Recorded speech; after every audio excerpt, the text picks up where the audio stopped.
रौप्य पदक विजेती शौर्या अंबुरे हिचे उपमुख्यमंत्री एकनाथ शिंदेंकडून कौतुक।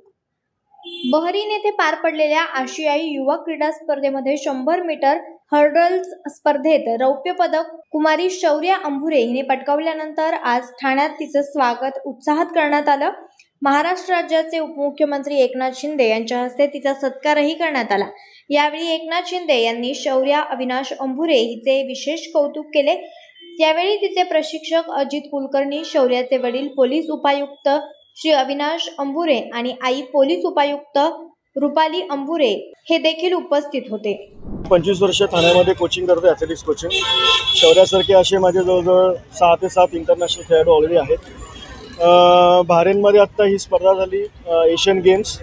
जवळजवळ 44 देश होते आणि जवळजवळ 22 ते 23 क्रीडा प्रकार याच्यामध्ये होते।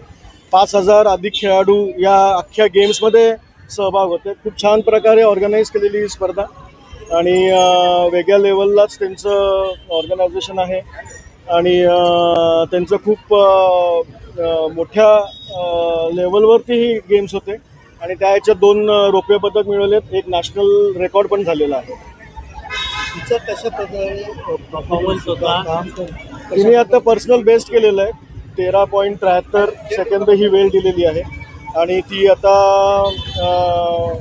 0.03 फ्रॅक्शन ऑफ सेकंड्सने तिचा नॅशनल रेकॉर्ड मिस झाला आहे। किती जणांचे यांचा गेम कुठं होता, किती खेळाडू होते आणि काय वाटलेलं तुम्हाला इथपर्यंत? जवळजवळ 3 हिट्स झाल्या। 3 हिट्सपैकी जवळजवळ 16 ते 20 खेळाडू होते आणि मग फायनलला 8 खेळाडू चायनाचे खेळाडू होते, जिनी गोल्ड मेडल जिंकलं आणि टफ फाईट झाली आणि त्याच्यामध्ये तिने खूप चांगली चुरस दिली आणि फाईट दिली।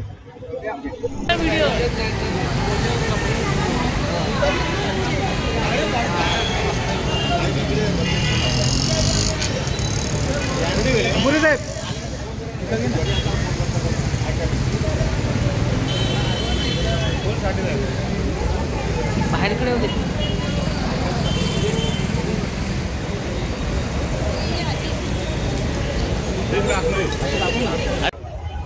कसं वाटतं तुला रौप्य पदक मिळालं? तुला मला मस्त वाटतंय, मी खूप हॅप्पी आहे। मी जिंकली सिल्वर मेडल।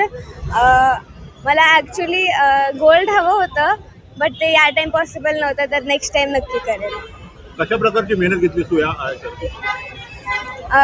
रोज सकाळी 5:30ला उठायची मी आणि सरांसोबत ट्रेनिंगला जायची आणि म्हणजे ते तर आहेच, सगळेच करतात आणि मग डाएट वगैरे सगळं असतं।